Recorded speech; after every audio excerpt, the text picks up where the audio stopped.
Today you're in for a treat. If you're on a keto diet, that doesn't mean you can't have puris.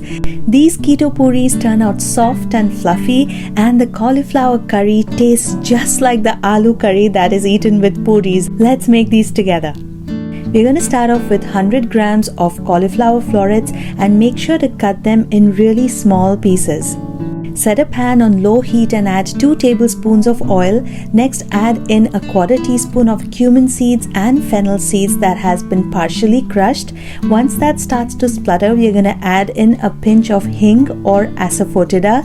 Next goes in 1 teaspoon of crushed ginger, 1 slit green chili, and give that a quick stir. Next goes in a quarter teaspoon of turmeric powder, half a teaspoon of Kashmiri red chili powder, half a teaspoon of coriander powder, and we are going to stir fry that for approximately 30 seconds.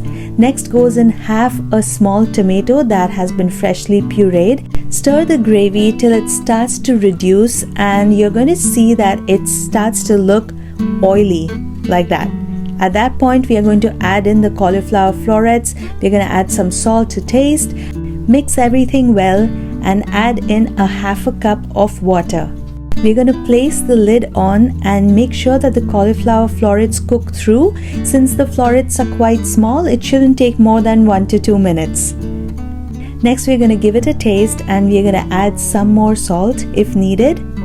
And to get the texture of that aloo curry that's eaten with puri, we are going to mash some of the cauliflower florets so the gravy gets slightly thick. My kitchen smells just like that aloo curry, guys. I hope you like this recipe. We're going to finish with half a teaspoon of ghee and garnish with coriander leaves.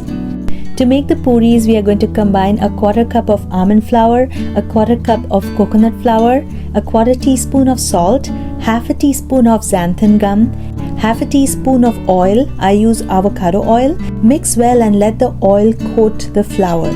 Next, we're going to add a quarter cup of hot water. Make sure that the water is hot for the dough to have the right texture. Doughs used to make puri tend to be a little dry and stiff. This is required so the puri puffs up well when fried. Add a half a teaspoon of oil so the dough doesn't feel sticky when you roll them out. We are going to portion this dough into 8, so you can make 8 puris out of it. You can either roll out every dough ball or use a tortilla press. Someone in the comments had mentioned that I buy a tortilla press, and it truly does save a lot of time. It's highly recommended.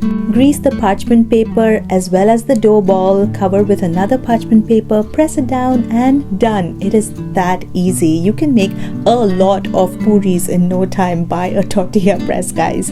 This comes off the parchment paper quite easily. Heat up some oil. I'm using avocado oil again. Heat it up to medium-high heat. You can test it by adding a small piece of dough. If it sizzles and floats up right away, the oil is ready to fry. Add the rolled out dough into the oil. Press it down a little. That encourages it to puff up. But the first puri did not puff up, just like the first bad pancake or the first bad dosa. But the second puri puffed up. And all the rest did puff up as well. Just make sure to cook the puris till they are golden brown on both sides. It probably takes a slightly bit longer to cook than normal wheat puris, maybe like 1 to 2 minutes per side. The texture of these puris are very much like normal wheat puris, and the taste is pretty neutral. It tastes absolutely amazing with this cauliflower curry that we just made.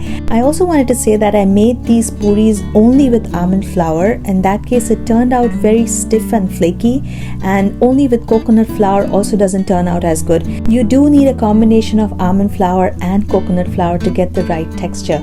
Try it out with some keto pickle. I already posted the recipe. Enjoy.